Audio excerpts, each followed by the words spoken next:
저는 근데 이게 엄마의 말뚝에서요. 이 작가의 말, 이상 문학상을 받으면 작가의 말, 전 이게 제일 가서 가요. 난 여기 그 말이 이게 제가 진짜 통일이라는 말은 도처에 범람하고 있습니다만 산채로 분된 자의 애절한 꿈으로서가 아니라 그것을 직업으로 삼고 사는 사람들이 만들어낸 구호로서 행세하고 있을 뿐입니다. 통일이 직업인 사람은 될 수 있는 대로 많은 구호를 만들어내요. 분단을 치장하면 되겠지만 나는 그래서 이 박완선님은 어쩜 이렇게 말을 잘하나 몰라. 진짜 글을 잘 쓰나 몰라. 진실로 통일이 꿈인 사람은 끊임없이 분단된 상처를 쥐어뜯어 괴롭고 피 흘리게 할 수밖에 없습니다. 난 이 토막난치 아물어버리면 다시는 이을 수 없게 되리라는 걸 알기 때문입니다. 근데 지금 벌써 저희 분단된 지 70년 됐잖아요. 네.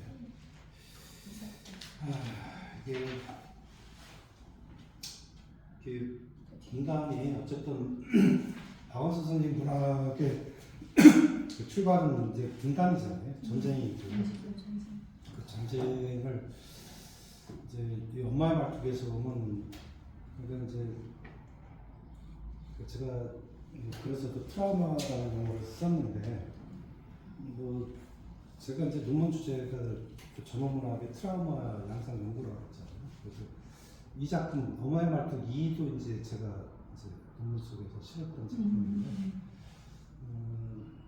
그러니까 20년 그러니까 50년대가 그 전쟁을 막 겪고 나서의 어떤 그 트라우마의 어떤 형성기라고 보면 되는 저는 이제 크게 봤을 때, 그다음에 이제 60년대 지나가면 70년대까지 잠복돼 있던 이제 트라우마가 발현되는 그 시기예요.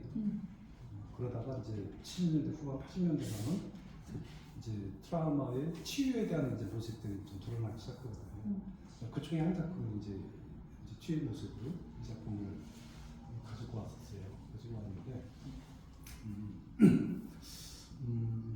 어쨌든 뭐 이 박원순 여기서 얘기를 했듯이 그 분단이라는 게 이제 기정사실이었고, 그죠? 분단은 오래전에 피 흘리기를 멈추고 굳은 딱지가 되었다. 딱지가 되었다라고. 통일을 꿈꾸지 않은 지도 오래이다. 자, 통일이라는 말이 도처에 분남하고 있지만 산채로 분단된 자의 애절한 꿈으로서가 아니라 직업으로 살고 있는 사람들이 만들어낸 구. 오늘날 뭐 정치인들은 아직까지도 이 분단을 이용해 먹고 있잖아요. 그래서 정말 참 웃기지도 않는 게 그런 참신한 색깔론 같은 거, 빨갱이다 이런 표현들. 저는 참 너무 그게 우리나라 정치가이기 때문에 그런 언어를 쓰는지는 모르겠지만 정말 판사들의 수준을 저는 참 의심해요. AI를 대체해야 돼요, 진짜. 판사들 장동혁이, 나경원이, 뭐 김기현이 이런 애들 보면 이게 다 판사 출신이잖아요. 맞아요. 판사 출신인데도 걔들이 갖고 있는 그 의식 그 단편들을 보면 정말 너무 비루하기 짝이 없고 어떻게 저런 애들이 판사를 했을까 그런 생각이 들어요. 그 수준 가지고. 걔네들은 저는 그 우리가 친일 잔재를 처리하지 못했었잖아요. 그러니까 그 후손들이 결국은 그러니까 그것도 아까 얘기한 국민의식의 문제인데 그 정진석이 같은 애들 그 뭐 윤상현이 같은 애들 그거 다 저 친일 자식들이잖아요. 네, 그렇죠. 분명히 친일파일 때 그 정진석이 조보도 청양에서 군수하면서 못된 짓 많이 했거든. 그러면 그때 당한 사람들 있잖아. 뻔히 당했는데 왜 그 자손들을 또 국회의원으로 뽑아주냐는 얘기야. 윤상현이 같은 놈 1년만 지나면 다 잊어버린다. 그게 우리 국민성인 것 같아요. 제가 볼 때는 진짜 그거 하고 그냥 야 이거 불명동하자 뭐 하지 말자 이렇게 해놓고 조금 지나면 또 그대로 원상복귀 돼요. 이런 냄비 근성을 가지고 있으니까 이게 저는 문제라고 봐요. 아니, 단죄를 안 해, 단죄를. 예, 저는 그 단죄를 하려고 하는 사람들이 너무 힘이 없어요. 돈도 없고. 뭉치면 이겨요. 근데 그 뭉치는 어떤 그 중심이란 걸까? 그것이 너무 각계로 흩어져 있기 때문에 12상 때 보셨잖아. 광주 때랑은 또 다른 모습. 12상 때 그래도 그거 다 막은 거 시민들이잖아요. 맞아요.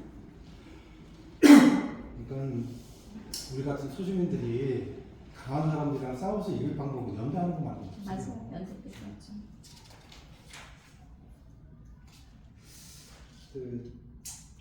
어쨌든 이 분단이라는 게 저는 아직도 우리 사회를 가장 가로막는 하나의 장애물로 생각을 해요. 그래서 여러분들은 잘 아실지 모르겠지만 1960년대를 대표하는 이제 그 당시 시인들 대표적인 시인 두 사람을 이제 꼽으라면 보통은 김수영하고 신동엽을 꼽아요. 김수영, 신동엽은 이제 김수영은 뭐 많이들 들어보셨을 거예요. 뭐 풀이라든지. 그치, 이 사람은 이제 주로 이제 민주화에 대한 이야기를 많이 하고 똑같은 개그맨 신동엽 아니에요. 이분은 조금 달라요. 이제 통일 쪽에다가 좀 무게 중심을 두고 있는데 그 60년대를 어쨌든 대표하는 참여 시인들, 우리가 참여시라고 표현을 쓰는데 여기서 말하는 이제 참여라는 거는 이제 현실 참여라는 뜻이에요. 현실 참여한다. 그럼 현실에 어떤 식으로 참여를 하겠어요? 글로써 그 당시 이승만 독재 정권, 박정희 독재 정권이잖아. 그러니까 글로써 그 시대를 비판하는 거죠. 그래서 뭐 핍박도 많이 받고, 김수영 같은 분은 죽음도 조금 석연치 않아요. 김수영 이거는 나중에 집에 저녁 때 가는 길에 차에 치여서 죽게 되는데 조금은 좀 석연치 않아요. 어쨌든 뭐 오늘날 그 시인들한테 물어봤을 때 누가 너한테 가장 큰 영향을 끼쳤느냐 할 때 거의 1위로 나오는 분이 이분이에요. 근데 저는 개인적으로 이분을 더 좋아해요. 신동엽 씨. 제가 생각하는 우리나라의 모순이 저는 이쪽에서 보거든요. 그러니까 이런 뭐 멸군 같은 그런 헛소리 같은 그런 얘기들, 색깔론 이게 다 뭐 때문에 생기는 거야? 결국 분단 때문에 생기는 거잖아요. 이분 씨의 대표적인 시가 껍데기는 가라. 혹시 기억나요? 껍데기는 가라. 4월도 알맹이만 낳고 껍데기는 가라. 그럼 4월의 알맹이는 뭐겠어요? 4월 하면 떠오르는 거, 4.19잖아. 그 4.19의 정신은 뭐야? 민주고, 반독재, 그죠? 반독재잖아. 그리고 자유, 민주와 자유에 대한 외침이었잖아요. 그래서 4월도 알맹이만 남고 껍데기는 가라 그러죠. 그럼 껍데기는 바로 이런 거를 부정하는 세력들인 거죠. 그 다음에 이연에 보면 껍데기는 가라. 동학령 곰나루에 그 아우성만 남고 껍데기는 가라. 그럼 동학령 곰나루. 동학령이면은 우리가 떠오르는 게 동학농민운동이지. 그 동학농민운동이 가진 가치는 뭐예요? 반봉건, 반외세죠. 봉건주의를 타파하자, 외세를 타파하라. 딱 맞는 거죠, 외세. 그러니까 그 당시 우리가 힘이 없었기 때문에 청나라 일본에 기대가지고 관군이 농민군을 이길 수가 없어. 그래서 일본하고 청나라를 끌어들여가지고 우리 농민군을 짓밟았던 사건이 동학농민운동이잖아요. 이 곰나루가 바로 어디냐면 공주예요, 공주. 공주 옛날 이름이 뭐야? 웅진이잖아, 웅진. 웅자가 이게 고뭉자예요. 진짜가 나루 진짜고. 나루지. 그래서 곰나루야, 한글 그대로 하면. 동학령 곰나루에 그 아우성만 남고 껍데기는 가라 이렇게 얘기한단 말이에요. 그럼 사회 정신, 동학령의 정신 이런 숭고한 가치만 남고 나머지는 가라는 얘기야. 자, 그 다음 3년에 보면 그리하여 다시 껍데기는 가라. 지금 이곳에서는 두 가슴과 그곳까지 내는 아사달과 아사녀가 중립의 초래청 앞에 서서 부끄러움 빛내고 맞절할지. 그럼 여기서 두 가슴과 그곳까지 내놓은 아사달과 아사녀라고 해요. 그럼 아사달과 아사녀. 아사달은 누구예요? 누구? 아사달. 앞으로 터주셔야지. 저는 깜깜해요. 아사달은 몰라요? 이거 제 닉네임이에요. 닉네임인데 아사달이 백제의 속공이에요. 그래서 신라 저 불국 샀을 때 가서 석가탑 석가탑을 맞아. 이제 생각이. 그 석가탑을 무형탑이라고 그러잖아요. 네. 그것도 설화가 있잖아. 왜 무형탑이라고 그래? 그림. 네, 그림자가 아사녀가 부인이란 말이야. 네. 부인인데 그 아사달이 신라에 가서 이제 백제의 속공인데 신라로 초빙받아서 가서 탑을 만들고 있는 거잖아요. 아사녀가 찾아간단 말이야. 남편이 보고 싶어서. 근데 그 중이 탑이 완공되면 저 연못에 탑의 그림자가 비칠 것이다. 그때까지는 만날 수가 없다. 그런 말. 근데 뭐 아무리 기다려도 안 비치는 거잖아. 그래서 아사녀가 그게 연못에 투신해서 죽는단 말이야. 그래서 무용탑이라는 이야기가 이제 전해지는 거예요. 자, 어쨌든 봐요. 이곳에서는 두 가슴과 그곳까지 내는 아사달과 아사녀예요. 그러니까 두 가슴은 뭐 여기 되고, 그럼 그곳은 어디겠어요? 말 그대로 남녀의 생식기까지 다 비쳤다는 얘기예요. 그럼 왜 그런 표현을 썼을까 생각해봐요.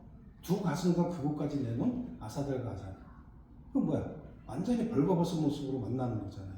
그러니까 나를 감추지 않은 아주 순수한 모습 그대로 만난다는 얘기야. 그 아사달과 아사녀의 상징성은 뭐야? 바로 남과 북이 되는 거잖아. 그러니까 지금 우리나라가 분단이 돼서 서로 갈등을 하고 있는데 그런 껍데기를 다 버리고 순수한 그런 모습으로 만나자는 얘기야. 이런 이념의 껍데기 같은 거 다 버리고 그런 순수한 모습으로 만나서 중립의 초래청, 그래서 한반도의 중립이라는 거 휴전선이잖아요. 그 초래청은 남녀가 결혼하는 장소란 말이야, 옛날에. 거기서 같이 부끄러움 빛내며 맞절을 하자는 얘기야. 다시 통일하자는 얘기야. 그래서 마지막에 연애 보면 껍데기는 가라. 한라에서 백두까지 향그러운 흙가슴만 남고 뭐든 쇠붙이는 가라. 이렇게 얘기한다. 그럼 한라에서 백두는 뭐 문학 속에서 이제 대유법이라는 표현을 쓰는데 한라는 남쪽의 대표적인 산이고 백두는 북쪽의 대표적인 산이잖아요. 그러니까 남과 북에서 부드러운 흙가슴만 남고 그건 평화만 남고 그 모든 쇠붙이는 가라라고 한단 말이에요. 그러니까 전쟁의 요소들이죠. 그러니까 평화를 위협하는 전쟁의 요소들 다 물러가라는 얘기가 이런 사회구 정신, 동학연의 정신 그것만 우리 땅에 남아있으면 돼 이런 거죠. 그러니까 저는 이분이 내린 그 진단이 되게 공감하고 이게 맞다라고 생각을 해요. 아직도 우리 사회는 최근에도 뭐 장동혁이 외치는 거 봐요. 뭐 멸공 얘기를 하셨고 뭐 공산정 빨갱이 뭐 이런 용어들을 쓰잖아. 그게 제1야당의 대표라는 사람 입에서 그런 한심한 얘기가 아직도 나오고 있잖아요. 또 많은 또 노인네들 보면 아직도 여기에 그죠? 우리 때는 다 뭐 교련도 했었잖아. 여기다 각만 차고 총들 학생들한테 총들게 하고 물론 가짜 총이지만 우리 그렇게 했잖아요. 79년 하나.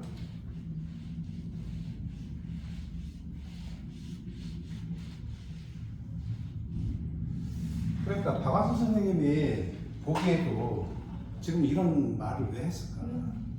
바로 신동엽 시인이 얘기한 그런 껍데기는 가라 같은 얘기에서 하는 것처럼 더군다나 이분은 6.25 때 직접 다 다 겪었잖아. 그리고 진짜 소중했던 가족을 잃는 그런 아픔을 겪게 되고 우리가 남원에서도 봤지만 그 엄마의 그 텅 빈 눈, 그 참척이라는 게 정말 얼마나 고통스러운 거예요. 자식을 먼저 앞세운다는 게, 그죠? 눈앞에서 정말.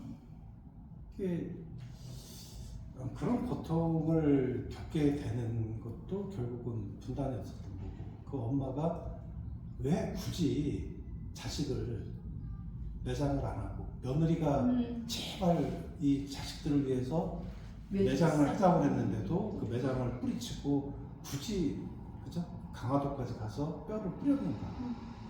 그래서 그게, 그 얘기는 결국 분단이라는 괴물과 맞서고 싶어 하는. 근데 분단이라는 괴물 때문에 내 아들이 이렇게 죽을 수밖에 없었다는 그 아픔이잖아요.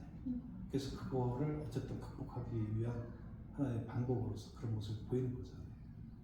너무 참 가슴 아픈 얘기죠, 사실. 바람과 먼지 같아요.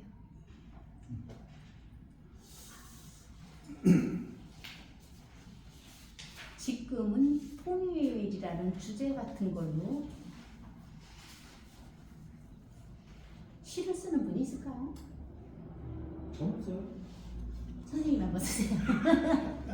아니 저기 신동엽 시인님 같이 저렇게 절절한 시는 안 나올 것 같아요, 진짜.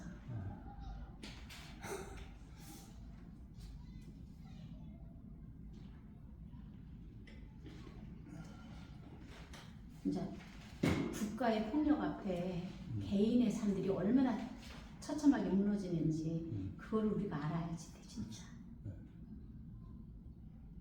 나라가 있어. 자, 뭐 엉망을 또 읽어보신 분들도 있으니까 조금은 해봐야 될 것 같은데, 그 책에서 이제 첫 번째 장면에서 보면 이제 송도가 개성이잖아요. 네. 근데 이제 아마 송도 읍내가 있고 거기서도 또 더 들어가는 시골들이 있으니까, 그래서 아마 이제 그 더 시골이었겠지. 그래서 이제 이별하는 장면에서 이제 시작을 해요. 할머니가 이제 나를 데리고, 그죠? 이제 오는 농바이 고개를 넘는 그 이야기인데, 여기서 보면 이제 할머니가 또 정 뛰느라고 또 호되게 깨지는 장면도 나오잖아요. 네. 그죠? 옛날 분들이 보면 그랬어요. 정떼려고. 근데 또 막상 그렇게 하고는 우리 엄마들 예전에 그러잖아. 막 자식들 잘못하면 회초리 때리고 나서 밤에 또 그 자식들 터진 종아리 쓰다듬는 모습을 그런 엄마들. 이 할머니 똑같은 모습이죠. 자, 여기 20쪽에 보면 이제 왜 그 서울로 옮기게 되는가에 대한 이야기가 나와요. 그게 아빠 여섯 일곱 번째 줄에 보면 이제 맏아들 있고 할아버지가 이제 동풍, 중풍이죠. 중풍으로 이제 반신불수가 되죠. 자, 근데 여기 보면 그 아버지가 이제 장식집에 가서 음식 먹고 와서 투사감난을 하는 거잖아. 근데 사실 그거는 이제 그 맹장님 때문에 그랬던 건데, 옛날에는 다 한의학이니까 이 시절에는, 그죠? 한의사한테 가서 진약을 짚었는데 한의사가 뭐 제대로 된 걸 어떻게 아냐고. 뭐 우리 사극에서 많이 봤잖아. 여자들 양반가 여자들 진맥일 때 보면 실을 묶어가지고 그 참 놀라운 그런 거 보여주잖아요. 근데 이게 손으로 잡고 한들 그게 제대로 된 게 알 리가 없지, 그죠? 그래서 결국은 이제 복막이 터져갖고 죽는 거잖아요, 아버지가. 이제 뭐 이 무당들도 웃기죠, 그죠? 보면 뭐 굿하면 낫는다 해가지고 굿 준비를 또 하잖아요. 근데 정작으로 굿날을 받아놨는데 그 전에 이제 아버지가 사망을 하죠. 자, 근데 사람들은 또 동네 사람들은 뭐라고 그래? 동티가 무섭다. 그러니까 철저하게 그 시대는 어때? 정근대적인 이런 사고들을 갖고 있는 거야. 미신을 믿고 있고. 자, 근데 이 엄마는 어때요? 그런데 참 깨어있었던 거죠. 엄마가 이제 서울 사람이었잖아요. 한양에서 어쨌든 있었던 양반가의 여자였고, 나름대로 그래도 지식이 좀 있었던 거죠. 뭐 신학문이라든지 양약이라든지 양의사 이런 거에 대한. 그래서 이 엄마는 내 남편을 앗아간 거는 딴 게 아니라 제대로 된 그 의사를 못 만나서 죽은 거다, 이런 생각을 하는 거잖아요. 그래서 이제 데리고 나오죠. 여기 21쪽의 세 번째 줄에 보면 끄트머리에 엄마는 아버지를 죽게 한 병이 대처의 양의사에게만 보일 수 있었다면 생소나리처럼 쉽게 째고 도려내고 꿰맬 수 있는 병이라는 걸 알고 있었다, 이렇게 나와요. 맹장이라는 걸. 자, 그래서 엄마가 그때부터 대초로의 출근을 꿈꿨다. 마침 오빠의 소학교 졸업을 기하로 그 꿈은 구체화됐다. 엄마는 아버지의 3년상도 받들기 전에 오빠를 데리고 서울로 떠났다. 근데 이 선생님 그 할아버지도 보면 굉장히 좀 완고하신 분이에요. 네. 유교 사상에 좀 굉장히 물들어 있는 그런 분이었단 말이야. 근데 그런 분의 맏며느리가 자기 남편 지아비 3년상도 안 보내고 자식을 데리고 대처로 나간다? 이게 참 용납이 안 됐을 것 같아요. 그래서 보면 처음에 아무것도 안 도와주잖아요. 네. 아무것도 안 도와주는. 그래서 나중에 뒤에 보면 이제 뭐 땅을 좀 팔아가지고 도와주는 얘기가 뒤에 보면 네. 정말 2인가 3에서 이제 그 얘기가 좀 나오잖아요. 그래서 전혀 안 도와준단 말이에요. 그렇지만 어쨌든 이 엄마는 완강했던 거죠. 내 남편을 앗아가고 이거야. 그러니까 무지에서 탈피해야 된다. 그게 굉장히 강했던 거죠. 자, 그래서 이 엄마가 이제 아마 바느질, 그죠? 옛날 양반가 여자들이 바느질 많이 하잖아. 뭐 수놓기도 하고 그런 것들.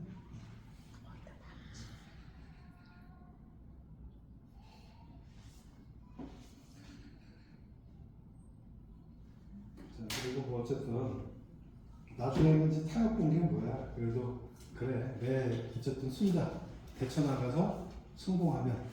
그러니까 흔히 옛날 사대부들이 제일 꿈꾸는 게 뭔지 아세요? 출세, 네, 자식. 입신양명이에요. 입신양명. 그 몸을 세워서 이름을 놀래 떨친다 이 뜻인데 과거에 급제해서 광문가에 나아가는. 맞아요. 그거를 제일 큰 가치를 여긴다면 옛날 사대부들이. 그러니까 이 할아버지 입장에서도 그래, 그럼 네가 이 좁은 시골에서 벗어나서 대처로 이하고 가는 거 가서 거기서 출세해서 이름을 널리 떨쳐라. 그런 식으로 아마 마음에 타협을 했을 것 같아요. 자, 그러고 나서 이제 한동안 있다가 내가 이제 그 박한수 선생님이 초등학교 입학할 무렵에 이제 딸까지 이제 데리러 오는 거잖아. 자, 이때는 이제 갈등이 좀 더 심해지죠. 왜? 어쨌든 그 할머니 할아버지 입장에서는 그 기영동이 또 맏아들을 볼 수 없는 상황 속에서 그 맏아들을 대신할 수 있는 하나의 혈육이잖아요. 근데 그 하나 남은 혈육을 데려간다고 그럴 때 얼마나 큰 상실감이 있겠어요. 그래서 이때는 많이 싸웠던 것 같아요. 안 된다고. 그렇지만 엄마는 또 단호하죠. 그래도 어쨌든 시골에 있으면 안 돼. 대처로 나가야 돼. 그래서 아까 여기님 얘기했지만 신사임당 같은 어떤 그런 모습을 보이는 거예요, 이 엄마. 어쨌든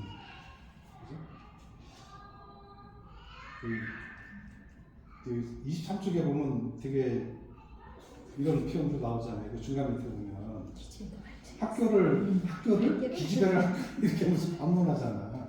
그러니까 옛날에는 여자들한테 공부를 시킨다는 게 참 힘들었던 그런 시대잖아요, 그죠? 그러니까 그 여자네 집에서도 봤지만 그 곱다니도 학교를 가가지고 사실은 뭐 만등이랑 같이 학교 다니고 싶어서 어쩌는 거잖아요. 그런 것처럼. 그러니까 여기서 내 계집애도 가르쳐야겠어요. 야, 너 대처 가서 무슨 짓을 했길래 큰 돈 모았구나 이렇게. 여기에는 사실은 뭐 되게 비아냥거리는 거고 어떻게 보면 너무 몸에를 팔았어? 이런 식의 그죠? 노골적인 경멸도 좀 담겨 있죠.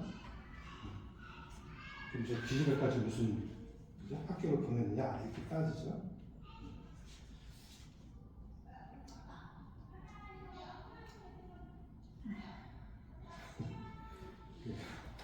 머리 빗는 척하다가 머리를 툭툭 잘라버리는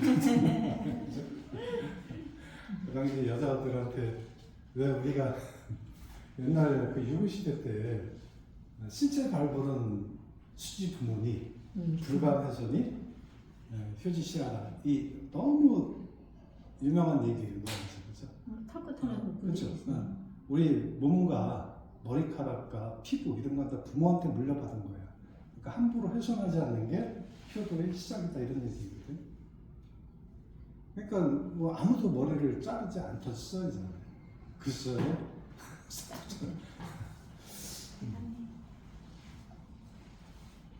엄마는 어쨌든 참 대단한 엄마였던 것 같아요. 자, 그리고 이제 학교 가면 25쪽에 보면 이제 중간쯤에 네가 이렇게 가면 시골때기라고 놀린다. 이미 이제 도시에는 그러면 이미 여자들이 머리를 기르는 게 아니라 여자들도 머리를 그죠? 자르고 있었다라는 이런 문학 작품을 읽을 때 우리가 좀 좋은 점들 또 그냥 얼핏 지나갈 수 있는 부분이지만 좀 관심 있게 읽어야 되는 부분들이 이런 부분들이 그 풍습들을 알 수 있잖아요. 그 시절에 일제강점기 이제 해방 일제강점기로 접어들었을 때 이미 그 한양에서는 신식이 많이 유행을 했구나라는 것도 우리가 이런 글을 통해서 좀 알 수가 있죠. 자, 단발머리하고 서울 아이들은 다 이렇게 단발머리하고 가방 메고 학교에 다닌다. 너도 서울 가서 학교 가야 돼. 학교 나와야 신여성이 된다는 표현을 써요. 그죠? 신여성.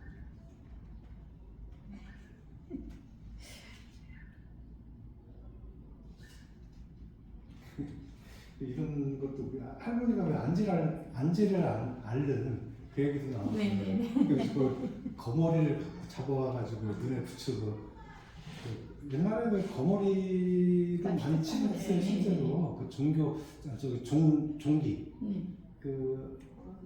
그런 같은 것들 왕들도 보면은 그 종기로 이제 고생한 특히 저 세조가 종기로 많이 고생하죠.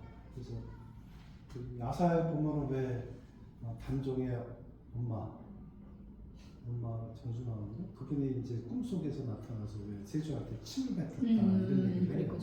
그래서 그 다음날 세조의 온몸에 이제 그런 이제 두드러 그 종기들이 나기 시작했다. 이제 그런 야사에서는 그렇게 전해지는데 어쨌든 종기 때문에 많이 고생하죠. 종기 때문에. 근데 그 옛날 왕들이 극심한 스트레스. 스트레스보다도 사실 뭐 때문에 그러냐면 성종도 일찍 죽거든요. 근데 오늘날 그 성종 실록을 읽고 글을 읽은 의사들의 이야기는 뭐 때문에 그랬을 것 같아요. 여자들이 너무 많이 그죠? 옛날 왕들은 여자들을 네. 많이 건드리잖아요. 그래서 그게 매독의 증거 똑같다는 거예요. 근데 그 당시에는 매독이라는 게 치유될 수 있는 병이 아니었거든요. 그래서 많은 왕들이 그런 식으로 죽어가요. 성종뿐만 아니라 여러 왕들이 그렇게 세조가 어쩌면 그런 걸 수도 있다. 그때 당시에 이런 종기 같은 걸 치료하는 약이 이런 거머리가 유용하게 쓰였다는 거예요. 파내고 거머리를 집어넣으면 걔가 이제 나쁜 피를 빨아들인다. 근데 저는 저기 항생제 안 먹고 제가 만약에 그러면 저도 그거를 실험할 것 같아요. 거머리를 항생제 안 먹고. 항생제가 생긴 지 얼마 안 돼요. 여러분 페니실린이 생긴 지가 얼마나 될 것 같아요? 1800년도 후반이에요. 맞아요. 그래서 6.25 때 보면은 우리가 저기 하근찬이라는 소설가 있는데 그게 흰종이 수염 순환이대 이제 이런 작품으로 유명한데 그 순환이대에 보면 그 아들 진수가 그 제목 그대로의 순환이대 순환을 겪는다. 이대가 아버지와 아들. 순환이대. 그래서 아버지와 아들이 순환을 겪는다는 얘기인데 아버지는 1차 강점기, 아들 진수는 6.25. 그러니까 아버지는 1차 강점기 때 징용으로 끌려갔다가 그 비행장 닦는 일을 하는데 그 이제 비행장은 활주로가 다 노출이 돼 있잖아. 그러니까 폭격에 의해서 쉽게 무너지잖아. 그 당시 비행기는 엄청난 전략 자산이잖아. 그래서 이제 파괴되지 않기 위해서 산에다가 굴을 파가지고 거기다 비행기를 그 작업을 해요. 그러니까 아버지가 그 일을 하다가 다이너마이트 설치해놓고 밖으로 나왔는데 공습이 온 거야. 그래서 다시 굴 속으로 들어갔는데 다이너마이트가 터지면서 이제 팔이 한쪽 잘려요. 그러니까 아버지는 이제 의사는 그 팔이 잘리고 징용 갔다가 아들 진수 3대 독재야. 3대 독재인데 6.25 때 전쟁으로 끌려나갔는데 한쪽 다리를 잃고 돌아와요.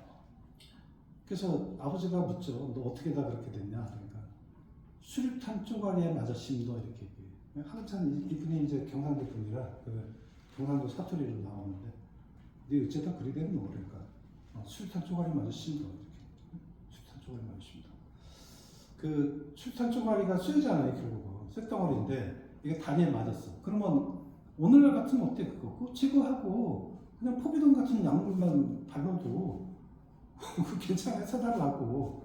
그 시절에는 그 항생제 같은 게 없었던 거예요. 맞아요. 귀하니까. 귀하니 없었던 건 아니지만 귀했기 때문에 우리나라 전투 현장까지는 그걸 못 가져온 거예요. 그래서 그런 파편에 의해서 살이 썩어 들어가니까 자르는 거예요. 항생제가 뭐 이때는 있었어도 이 시절에도 잘 못 썼죠.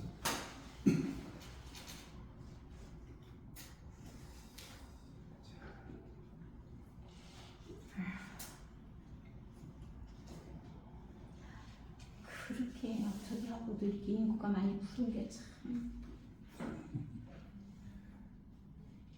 33쪽에 보면 엄마가 이제 얘기하는 신여성에 대한 개념이 나와요. 그러니까 엄마가 자꾸 신여성 이렇게 얘기하니까 내가 이제 묻잖아. 신여성이 뭔데 이렇게. 3분의 1쯤 내려오면. 그래서 신여성은 서울만 산다고 되는 게 아니라 공부를 많이 해야 되는 거란다. 신여성이 되면 머리도 엄마처럼 이렇게 쪽을 지는 대신 희사식감으로 빗어야 하고 옷도 종아리가 나오는 까만 통치마를 입고 뾰족구도 신고 한두 바퀴를 돌고 다녀야 된다. 언제인가 모르겠지만 어쨌든 그 시대의 신여성들이 갖추고 있는 그런 모습들, 그죠? 그 모습인 것 같아. 그러니까 엄마가 알고 있는 신여성이라는 개념도 굉장히 좀 표피적인. 신여성은 사실 뭐 이런다고 해서 신여성은 아니잖아. 어쨌든 공부를 하는, 그러니까 구식 공부가 아니라 신식 공부를 하는 여성들 우리가 그때 신학문이라는 표를 썼는데 이렇게 얘기를 해요. 자, 그리고 다음 쪽에 보면 34쪽에 보면 또 이렇게 중간쯤에 보면 신여성이란 공부를 많이 해서 이 세상의 이치에 대해 모르는 게 없고 마음 먹으면 뭐든지 마음대로 할 수 있는 여자예요. 좀 대단한 거 같아요. 신여성이 대단한 걸 있냐 이렇게. 뭐 신앙 공부는 다 이렇게 되는 거 아니잖아요. 자, 그리고 이제 그 서울역에 내려서 그 집에까지 현저동. 그 현저동 어딘지 얘기해줬잖아요, 지난번에. 그 여러분 서대문 형무소 가본 분들은 그 맞은편. 형무소 가보진 않았어요. 그러니까 현저동. 그러니까 거기는 지금도 이제 거기를 무학제국이라고. 네. 약간 경사가 이렇게 올라가면서 무학제를 넘어가면 이제 아까 얘기한 진관사, 은평구 쪽으로 올라가고. 그 현저동 맞은편, 그 서대문형무소 맞은편이 현저동인데 거기가 산이란다 결국은. 그 인왕산자라고 그래요. 그러니까 옛날 달동네들 가보면 달동네들 구경해 본 적 있어요? 부산은 가봤어요. 부산. 서울에도 많았어요. 서울도 뭐 저쪽 어디야? 옛날에 진짜 많았어요. 미아리도 마찬가지고 네. 뭐저 시대인동 쪽, 동천동 뭐 옛날에 너무 많았어. 서울에 많았는데 지금도 달동네를 한번 제대로 보고 싶으면 낙산을 가봤어요. 낙산이요? 낙산공원이라고 있어. 낙산공원.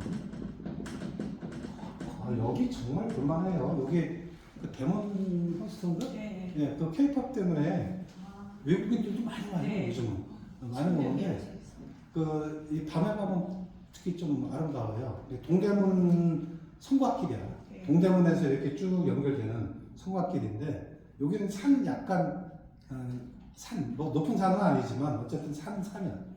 그래서 여기 낙산공원에 가면은 요쪽 여기가 이제 옛날식으로 얘기하면 요 안은 성안이지. 네. 여기가 이제 명륜동. 뭐 성균관대학교 있고 창덕궁 있고 여기 대학로 있고 여기 밑에 이제 동네들이 있어요. 근데 여기는 산비탈이야, 산비탈. 여기는 그나마 집들이 좀 다 개량이 돼 있어요. 그래서 이쪽에서는 그 달동네 흔적은 잘 못 보고. 요 낙산공원 뒤쪽으로, 이쪽으로 가면 순북구로 갈게요. 순북구. 그래서 여기 성북동 쪽으로 바뀌는데 요 반대쪽으로 내려가면은 집들이 지금도 보면 아주 그 옛날 초라한 집들 그런 집들이 아직도 있어요. 요즘 또 바뀌었는지도 모르겠던데 잘 바뀌기 힘든 지역이에요. 거기를 헐고 아파트 세우고 이런 거는 좀 안 될 만한 그런 지역. 한번 가보면 볼 수 있을 거예요.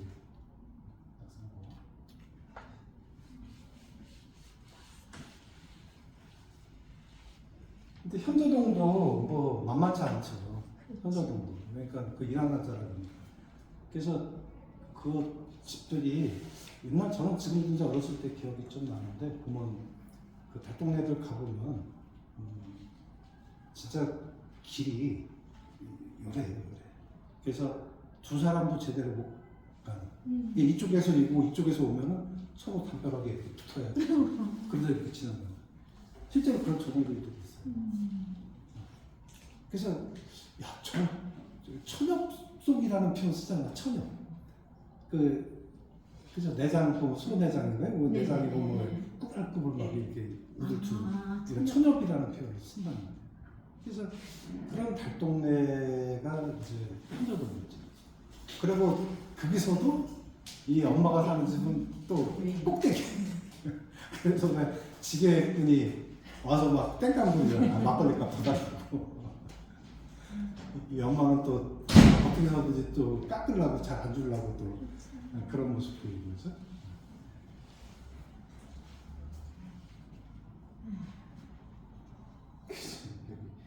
35쪽에 보면은 그게 그러잖아요. 엄마가 성정을 하는데 현저동까지 얼마에 갈게요? 마님도 조옥이라시더니 현저동 꼭대기가 조옥이라 부쇼 이렇게 그죠? 아마 그 서울역에서 내렸을 때 대부분은 아마 그 주변 어디 그죠? 근데 서울역에서 현저동까지 걷기에는 뭐 그냥 짐 없이 걷는 데면 뭐 1시간 안에 걸을 수 있는 거리기는 해요. 근데 짐을 뭐 바리바리 싣고 간다면 더군다나 그게 산길을 또 올라가야 된다면 굉장히 좀 힘든 그런 길이었을 것 같아요. 그래서 젊은 사람들은 안 가잖아. 늙어지겠군 한 명이 그죠? 따라가요. 그럼 사는 말이 마수거리만 했어도 그 상상 꼭대기 천국을 줘도 안 간다 36주에 뭐 이렇게 이제 근데 이나마도 내 집이 아니었잖아. 이나마도. 그러니까 서울이라는 데가 그 당시에도 어쨌든 지금도 뭐 집값이 어마어마하지만 그 당시에는 얼마나 집값이 진짜 비쌌는가 알 수가 있죠.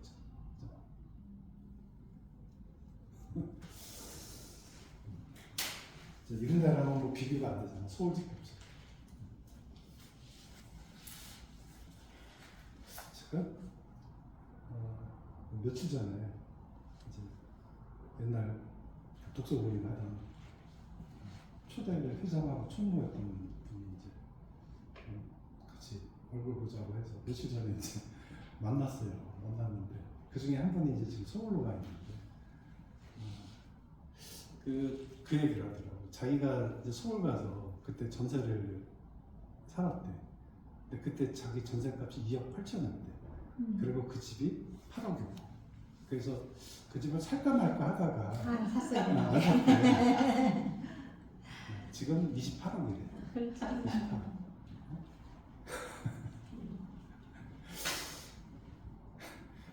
그 얘기 들어보면 야, 참 서울이 그렇구나. 내가 어릴 때 몇십 평짜리 집도 700만 원 이런 소리 들었는데 70평, 80평 되는 단독주택이 700만 원 간다는 소리를 했었는데 그리고 잠실 가면은 그 주공 아파트들 그때 당시에 시험 아파트들 13평짜리 이런 아파트들이거든요. 그때 30만 원에 샀다는 소리 들었거든. 지금 그런 데가 다 30억, 40억 이렇게 해요.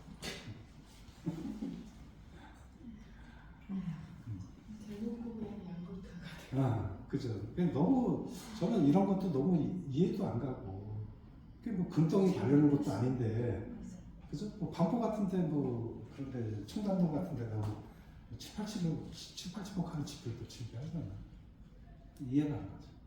그래서 제가 그 친구랑 얘기하면서 야, 그 돈 가지고 차라리 그 집을 팔고 그죠?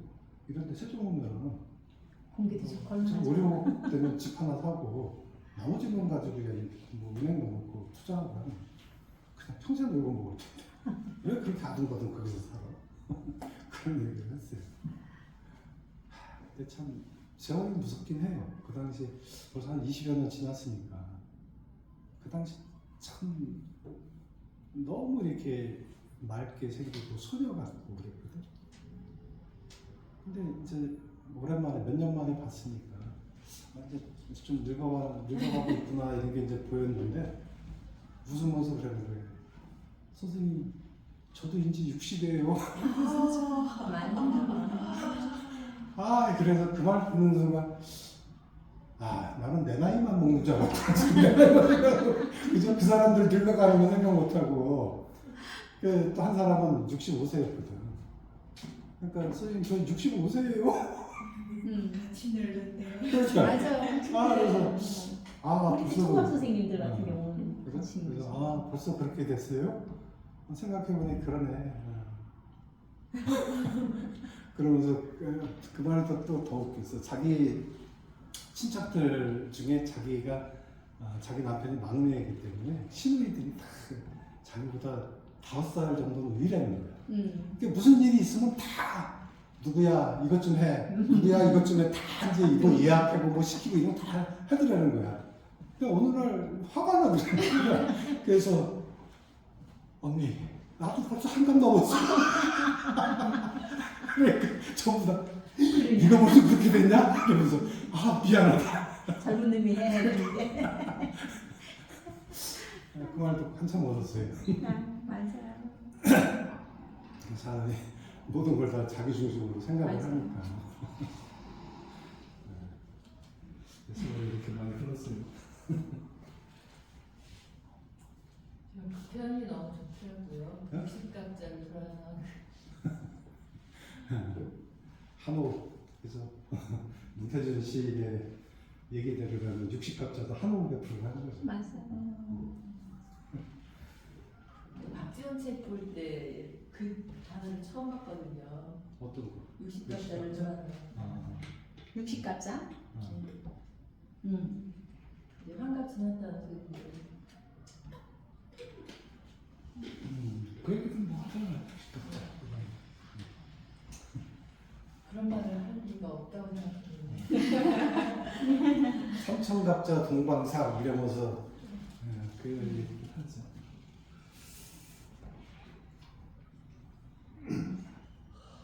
자, 그 다음에 여기 38쪽에 보면 두 번째 다르게 자, 엄마가 이제 기어오르고 있는 동네 여기 보면 뭐 길만하게 단체 길을 내고 집을 지었다면 그럴 리가 없다 이렇게 나오고 상작갑 더미의 상태를 보고 고초벌 엄두를 불내고 체면만 주변머리 없는 사람들이 이런 얘기 나와요. 그리고 가까스로 내놓은 통로가 길이었다. 아까 얘기한 사람마다 교친하는 그런 길인 거죠. 자, 상작갑 많은 집들이 더러운 우장육과 시끄러운 앞다구니까지를 염치도 없게 꾸역꾸역 쏟아놓아 더욱 구질구질하고 복잡한 골목이 한없이 기록된다.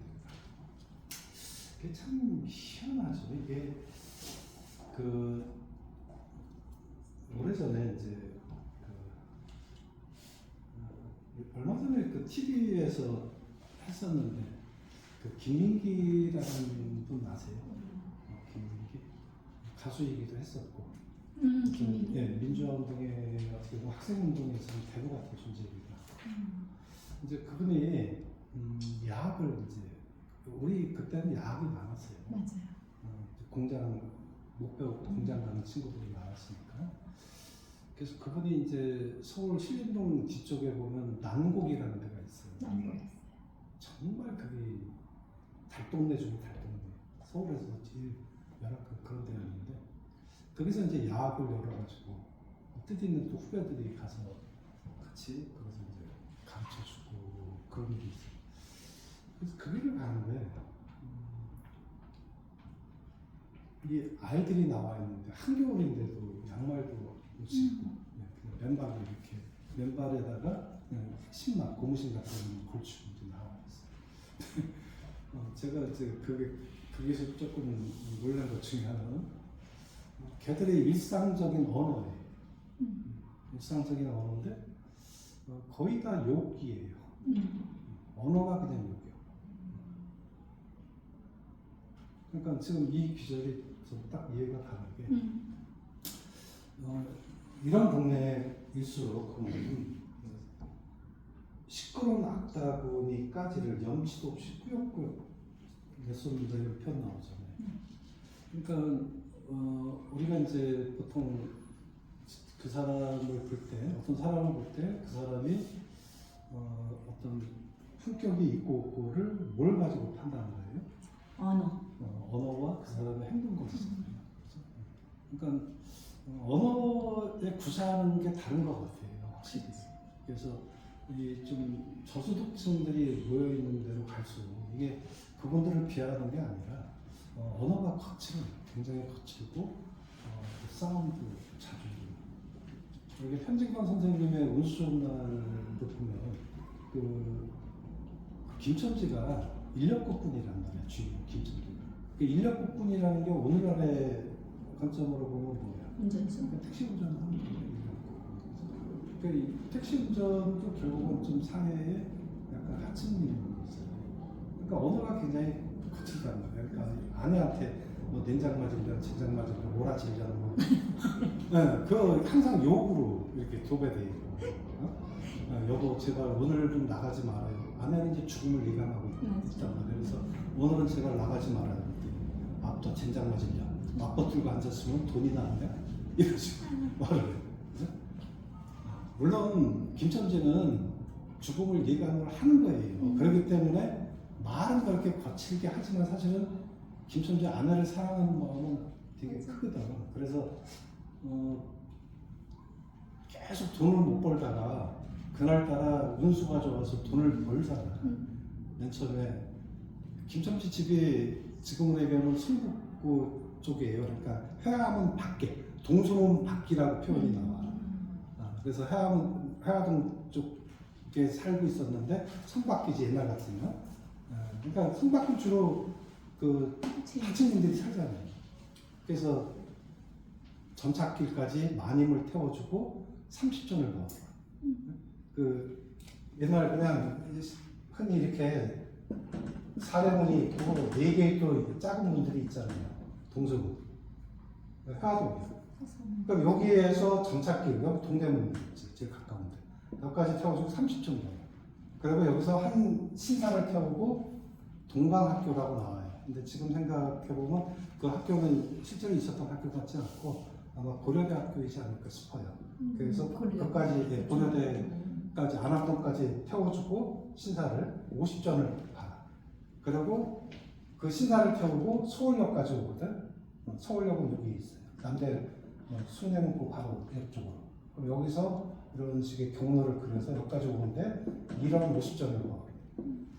그리고 여기서 이제 한 여자를 태우고 인사동까지 와서 여기까지 와서 또다시 60전을 벌어요.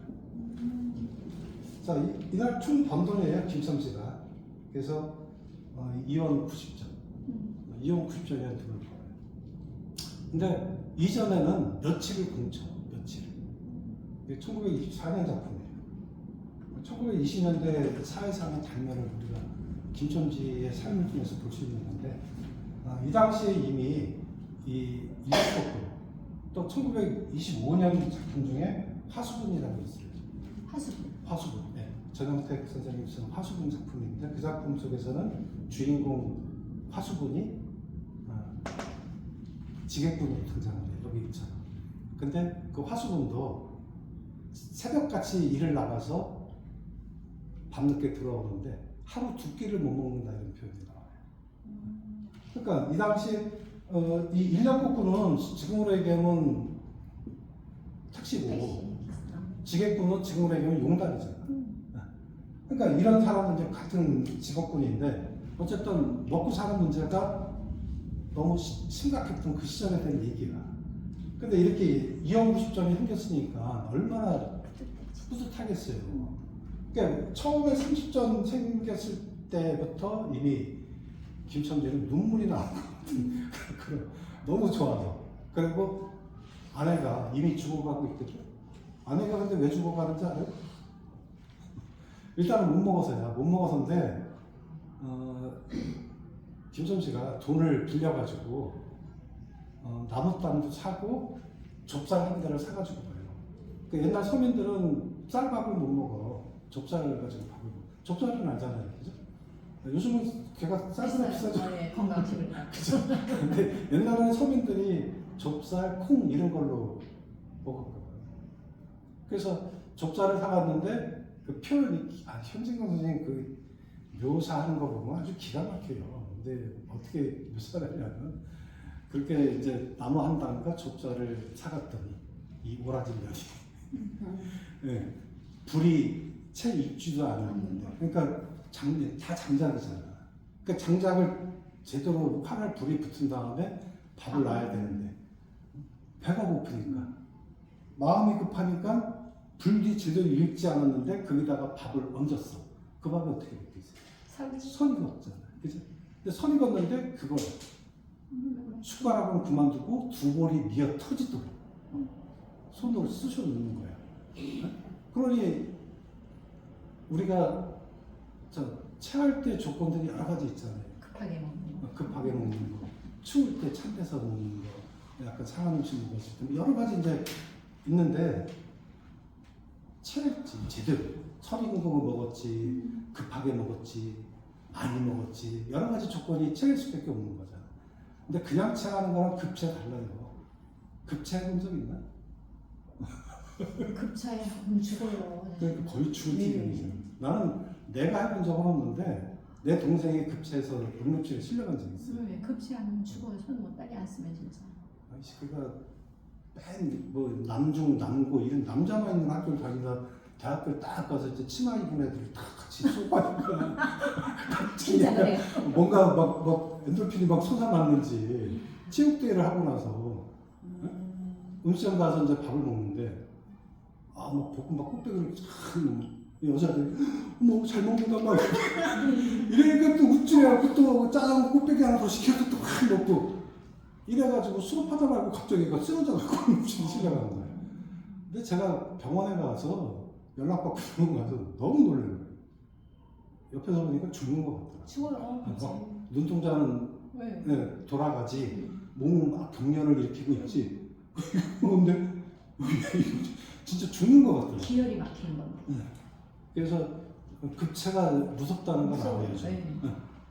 제 마누라가 딱 그거예요. 그래서 이 갑자기 저녁부터 배가 땡긴다 하면서 이제 김천지 피원들에는 질환병을 한다.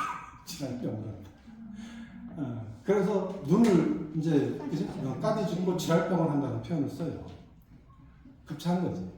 그래서 김천지가 알른이의 빵을 호되게 후리쳐요.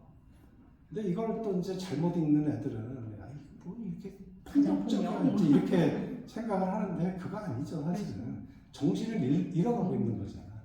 정신 차리라고 이제 때리는 거잖아요. 그 다음 기전에서 바로 알 수 있어요. 그 알른이의 눈은 바로워졌지만 김첨지의 눈도 뜨끈뜨끈하여졌다. 이렇게 나오고. 그러니까 얼마나 가슴 아픈 거야 김첨지도. 그죠? 얼마나 배가 고팠으면 얘가 이랬을까. 그러니까 자기가 가장으로서 역할을 못 해가지고 이렇게 아내가 아프다라는. 아내는 이미 아팠거든. 아파가지고 그 감기인지 어쨌든 알은 넘은지가 벌써 그 달포가 넘었다는 표현이 나와요. 근대문학에서 달포라는 표현은 아주 많이 나오거든요. 달포가 며칠 정도? 40일, 40일. 네, 한 달 정도 되는 기간이 한 달 조금 넘는 35일, 40일 정도를 달포라고 표현하는데 근대문학에서는 한 달이라는 표현보다 달포라는 표현이 더 많이 나와요. 그래서 아내가 이미 알아놓은 지는 달포가 지났다라고 그러고 그래고 이제 그 족잘 사다 주는 얘기가 나오는데 그리고 이제 그런 표현을 해요. 그 병이란 놈에게 돈을 못 고칠 건 아니지만 병이란 놈한테 돈을 주면 자꾸만 또 돈 달라고 하기 때문에 이런 표현이에요. 그러니까 가난을 이제 합리화하는 그런 얘기죠. 근데 어쨌든 김성주가 돈이 딱 벌고 나서 제일 첫 번째 생각한 게 이제 아내가 그러거든. 이제 좀 낳고 나서 설렁탕 국물이 먹고 싶다는 표현을 해. 설렁탕 국물. 그러니까 몸이 아프니까 고기 같은 거 씹을 그건 엄두도 못 내고 설렁탕 국물이 먹고 싶어요. 그러거든. 단백질이 모자란 거야. 그러니까 이 김성주가 돈 처음 벌었을 때 떠올린 생각이 이제 따뜻한 모주도 한 잔 먹을 수 있고 자기 힘드니까 모주 알죠? 뭐지? 모주 막걸리인데 막걸리. 뭐 한약재 같은 걸 섞어서 만드는 거 있잖아요. 이제 모주 한 잔 먹을 수 있고 아내한테 알른이에게 이런 표현이 나오죠. 알른이에게 설렁탕 한 그릇도 사다 줄 수 있다 이런 표현이 나와요. 그러니까 김첨지가 사실은 아내에 대한 굉장히 깊은 사랑을 가지고 있어요. 그럼에도 불구하고 평상시에 언어는 굉장히 좀 거칠게 나오는 걸 볼 수 있어요. 오라지는 된장맞아. 근데 그 전에 책 읽을 때는 그냥 근데 지금 저렇게 해놓고 인력거꾼이 가는 데를 생각하니까 진짜 엄청난 길이네요. 엄청난 거리래요. 그러니까 이게 세상에 고려대학교에서 서울역이요. 글을 읽을 때 그냥 막 읽지 말고 예전에 읽을 때는요. 동료 같은 것도 한번 이미지화 시켜서 이렇게 그려보면 좀 더 생생해져요. 아내가 그 체했다라는 생각을 잘 못했어요. 지병으로 그냥 이렇게 죽은 거다 이렇게 생각을 했었는데 지금과 급체가 같이 이렇게 됐었네요. 그러면서 이제 병이 더 심해져요. 그리고 이제 아내는 자기 죽음을 예감하기 때문에 김첨지가 나갈 때 오늘은 나가지 말라 이렇게 당부를 하죠. 근데 김첨지가 뭐 아빠 젠장하지 뭐 맞붙들고 앉아있으면 돈이 나오냐? 이러면서 나가. 그러니까 아내가 또다시 한번 나갈 때 또 얘기해요. 그러면 제발 일찍 들어야 돼.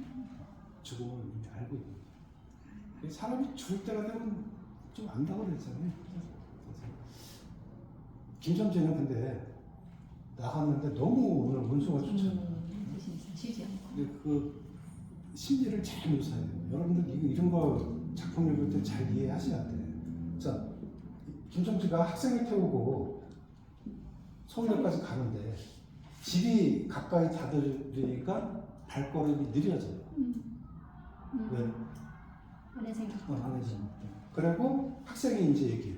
왜 이렇게 느려요? 기차 늦겠구만. 그러니까 집이 멀어지면서 차츰 발걸음이 더 빨라져. 자, 이런 걸 통해서 뭐 하는 거야? 바로 인물의 심리를 보여주는 거예요. 우리가 소설에서는 인물 제시법이라는 게 있어요. 간접적으로 인물을 보여주는 방식이 있고 직접적으로 보여주는 방식이 있는데 우리가 이제 인물 제시법에서 직접 제시, 간접 제시 이런 표현 써요. 직접은 말 그대로 직접. 야, 저 친구 어때? 그러면 쟤 사람 좋아. 또는 저 새끼 성격 더러워. 뭐 이런 거. 또는 뭐 오늘 야 아빠 기분 어떤 거 같아? 아빠 뭐 콘도레 보면서 기분 좋은데? 또는 아빠가 뭔가 화난 거 같아? 우리 직접 이렇게 얘기를 하잖아요. 뭐 그건 금방 알지. 직접이니까. 근데 간접 제시는 뭘로? 이렇게 말로 안 해줘. 뭘 통해서? 지금처럼 행동을 통해서 또는 대화를 통해서 외향 묘사를 통해서 그렇게 보여줘. 지킬 박사 하이드 같은 데 보면 어때요? 하이드가 길 가다가 어린아이랑 부딪혔는데 아무렇지도 않게 그 아이를 또 꾹 밟고 지나간다. 그렇죠? 이런 걸 보면서 우리는 무슨 생각을 해요? 하이드? 저 나쁜 놈이네? 이렇게 생각하잖아요. 그러니까 그런 하이드 행동을 통해서 또는 뭐 우리 어깨빵 났을 때 보통 사람들은 어때요? 미안합니다 이러잖아요. 첩보는 안 그러잖아요. 일로 이 새끼야. 이 새끼 누가 어디다 또 이러잖아요. 그죠? 그게 다른 거죠. 여러분 영화를 봐도 외환묘사를 통해서 벌써 다 보여주잖아요. 멜로드라마 주인공인데 뭐 이런데 도끼 짜고 있고 그렇잖아. 멜로드라마 주인공들은 다 얼굴도 붓고 그잖아요. 또 나쁜 놈들은 그냥 싸납게 버리고 조폭들 무심 다 그죠? 우통 딱 감은 가슴팍에서 뭐 용이 꿈틀거리고 이런 걸 통해서 우리가 조폭이 이렇게 그래서 이런 걸 통해서 이제 간접 제시하는 거예요. 그러니까 글을 읽을 때는 이런 작가는 인물을 통해서 그 사람의 행동이나 또는 외향묘사 또는 대사 또는 어떤 직접 말을 하거나 이런 걸 통해서 다 성격을 보여주는 거예요. 그런 것도 잘 이해하시면 좋죠. 그러니까 옛날에 책을 읽었다고 하는데 글이 머리에 남질 않아요. 남자 스토리가 뭐지? 이거 부지런히 그러니까 이제 우리가 제일 초급 독자들이 네. 이제 스토리 위주로 네. 기억을 하죠. 그래서 줄거리 얘기 쭉 다 얘기하면 책 잘 읽었다 이렇게 얘기를 해요. 근데 실제 책을 잘 읽는다는 거는 스토리가 아니라 그 안에 있는 맞아요. 그 안에 함축해 있는 그 의미를 읽어내는 게 중요한 거잖아요. 지금 우리 선생님을 만났습니다. 저희. 우리는 그동안 책을 그래도 많이 좀 접하면서 지금 그런 공부들을 했잖아요. 네. 그러니까 지금 저런 말씀도 예전에 책 그냥 저 스토리만 그것만 막 했었네 이런 것들이 이렇게 생각이 나는 거예요.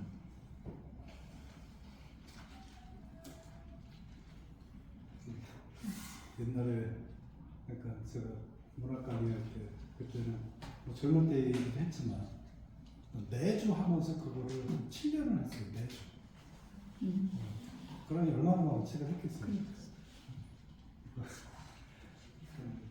그때는 같이 공부하는 사람들도 좀 다양했지만 같이 공부 많이 했죠. 저도 많이 공부했고 그게 워낙 다양한 사람들이 모이니까 이제 속된 말로 내가 쪽팔리면 안 되잖아. 그 사람들한테 쪽팔리지 않기 위해서 그 엄마의 말 듣고 공부를 해. 그러면 국립중앙도서관 인터넷으로 찾아다를 가서 논문을 몇 개를 읽어. 그래서 저 사람들은 어떻게 보고 있는가. 내 관점과 그 사람들의 관점을 서로 좀 도움될 만한 건 또 가져오고. 그러니까 우리가 교학상장이라는 말 하잖아요. 그래서 가르치면서 같이 성장하는 거예요. 근데 그게 제일 좋은 거예요. 사실. 제일 그때가 잘 배워지는 것 네. 같아요, 사실. 공부 잘하는 친구들이 하는 것 중에 하나가 뭐예요? 칠판에다 자기가 강의하잖아요. 자기가 가상해 놓고 네. 자기가 학생을 가르치라는 생각으로 그때가 제일 막 써가면서 한단 말이에요. 그거 되게 좋은 거지.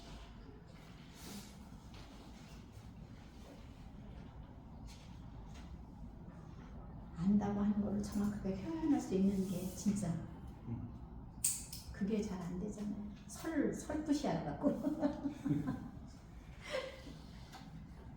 여기 뭐 보면 그 구멍가게 가서 또 사탕 먹다가 유리 깨트리는 얘기 나와요. 유리 깨트리는.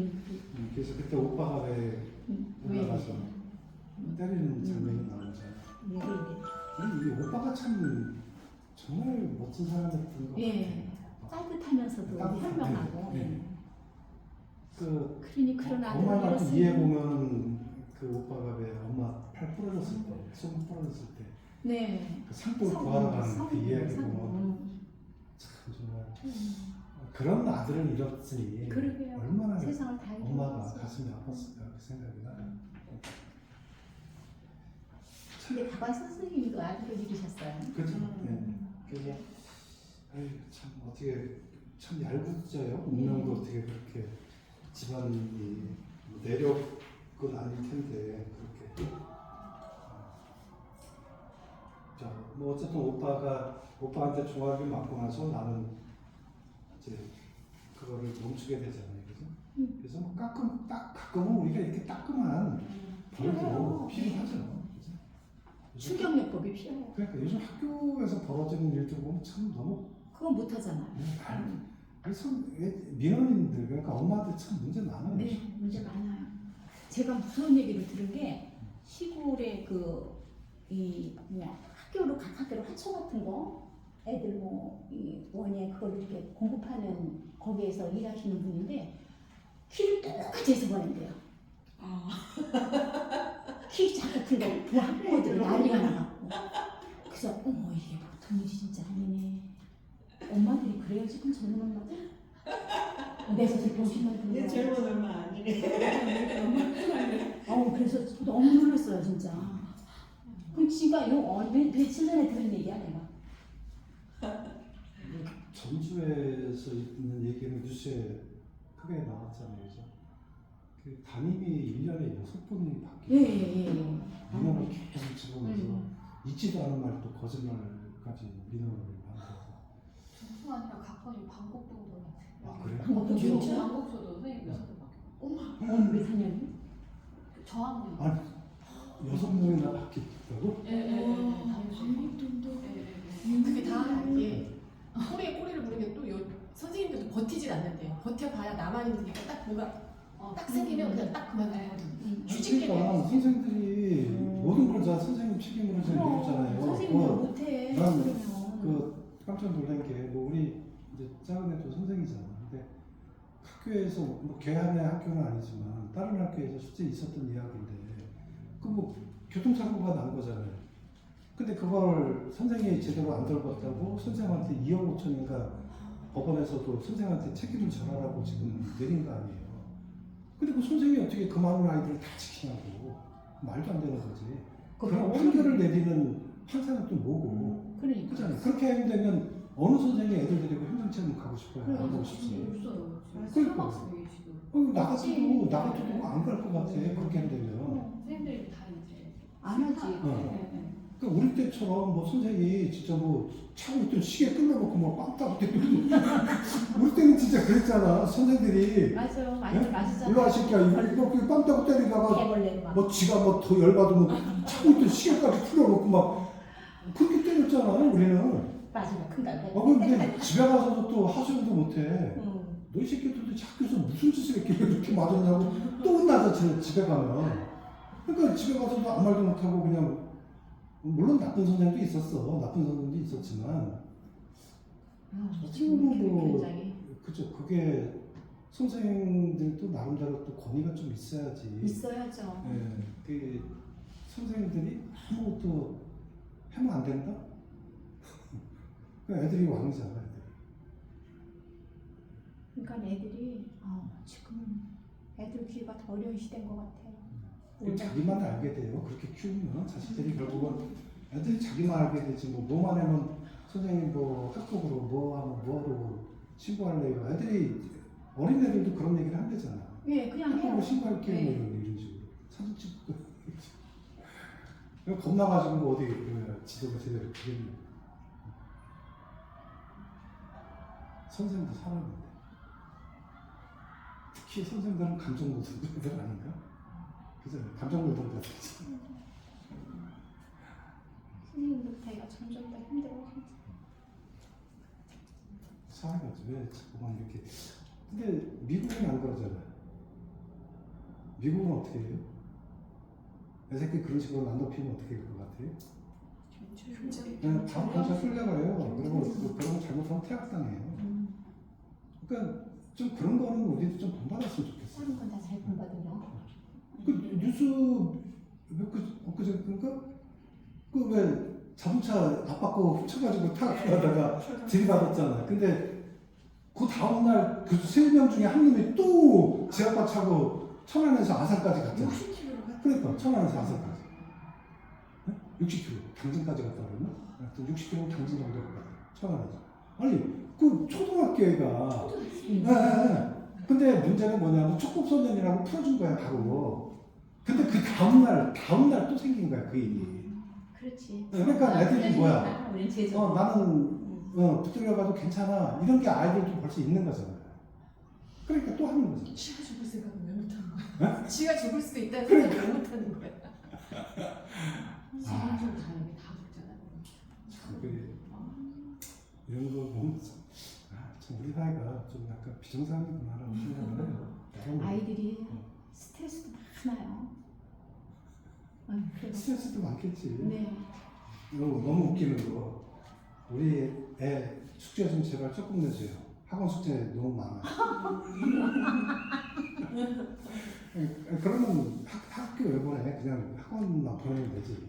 요새 세종은 그래서 숙제 하나도 없어요. 숙제 그래요? 없어. 세종이 아니고 방콕. 방콕중에 숙제 방콕 숙제 좀 있으면 좋겠어. 방콕도 조금 그래요. 저는 이게 근데 숙제가 없다는 게 결국 엄마들이 그렇게 만들고 그런 있는 거죠. 거잖아. 맞아요. 학원 돌리느라고 숙제가 여기가 없다는 엄마들이 거. 만들고보다 약간 그런 교육을 이렇게 애들이 자유롭게 놀아야 된다 이래가지고 숙제 없이 그렇게 하는 거예요. 선생님은 아시더라고요. 왜냐면은 애들이 학업식 채워가지고 어차피 학교 숙제가 안 안 해갖고 오니까 그러니까 제 입장이 곤란한 거죠. 근데 애들한테 강요할 수도 없고 또 안 해왔다고 할 수도 없고 그러니까 아예 그 숙제를 안 내주시면 되죠. 일단 나는 나 같으면 내가 무시받는 거 맞아요. 생각할 것 네, 같아요. 네, 네. 그래서 이게 우리 그래서 아예 학원이 시도를 안 하시더라고요. 이게 학원 문제가 이게 나는 그 비록 사교육이었지만 내가 그런 싸가지 없는 걸 진짜 못 봐요. 그런 애들은 진짜 무지하게 혼나고 쫓아내. 근데 그래서 다른 데서는 희한하게 생각했겠지만 나는 전교 1등을 해도 쫓아내요. 남들은 그런 애들 모셔오려고 그랬지만 전교 1등 하면 뭐 할 거야? 인간성이 넌 인간이 안 돼 있어. 여기 오면 자격이 없어. 나는 너 같은 애는 못 가르쳐. 그냥 가. 쫓아내고 부모한테도 전화해서 얘는 안 됩니다. 이렇게 얘기하고. 특히 서로가 존중을 해야지. 그잖아요. 그런 존중이 없다면 어떻게 해? 학교 무용놀이 나오는 거 아니야 이제는 엄마들이 그래서. 아니 저는 그런 생각 들어요. 네. 그럴 바에는 차라리 학교 진짜. 무용놀이 나오지. 네. 그냥 집에서도 자기들이 가르치면 되지. 왜 학교는 보내가지고. 그러니까 그죠? 사적인 거에 그런 엄마들은 정말 학교 보내면 안 될 것 네 같아요. 맞아요. 그러니까 소수의 엄마들이 꼭 그 물을 흐려요. 맞아요. 소수. 다수는 아니거든 분명히. 소수인데 요새는 소수가 너무 존중을 받으니까 음. 다수의 의견은 네. 너무 무시되고 맞아요. 우리의 다수는 아예 무시되고 소수 몇 명만의 의견이 너무나 극대화돼가지고 퍼져버려요. 그러니까 다수의 의견들은 조용해갖고 목소리를 크게 못 내는 거지. 그 소수의 엄마들이 막 목소리만 내는 거지. 오죽하면 카페 같은 데도 문제가 많지 않아요. 그 전주 학교는 반 아이들 절반이 전학을 갔다 그랬잖아요. 그 아이 하나 때문에. 맞아. 담임 6명인가 바뀌고 반 아이들 절반이 다른 학교로 전학. 그럼 그건 문제가 있잖아. 학교 그, 자체가 그 아이를 퇴학을 시켜야지. 그렇죠. 그잖아요. 이거 교육 죽으면 이제 이재명 대통령이 있을 때 뭔가 혁신이 있어야 돼.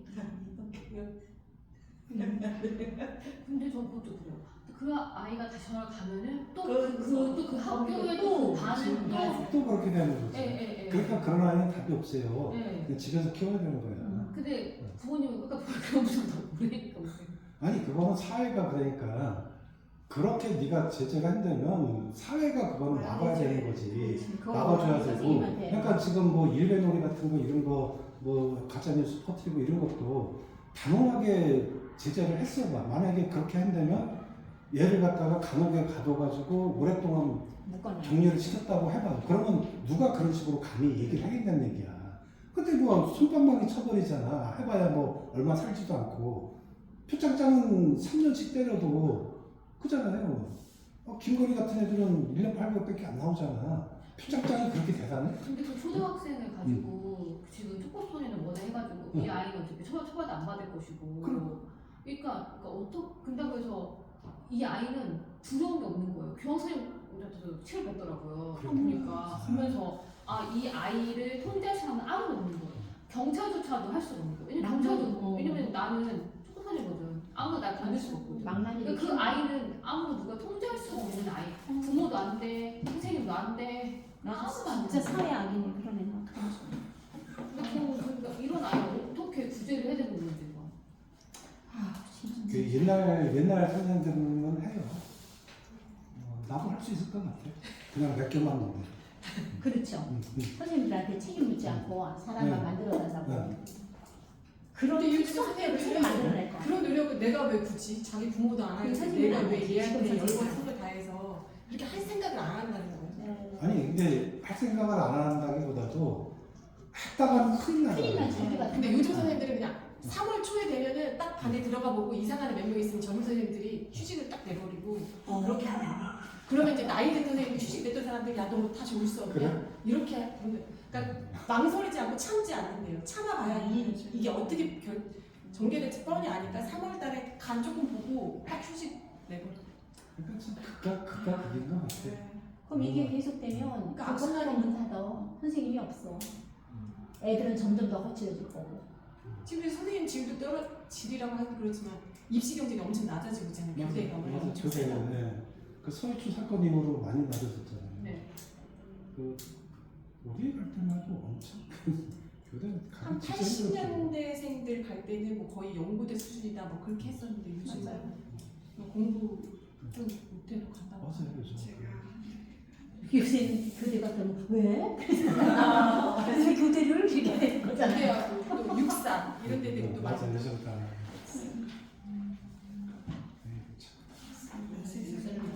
세상에 아니야. 약자들 예전에 규율이 너무 엄격하고 그런 거를 요즘 애들이 참지를 못해.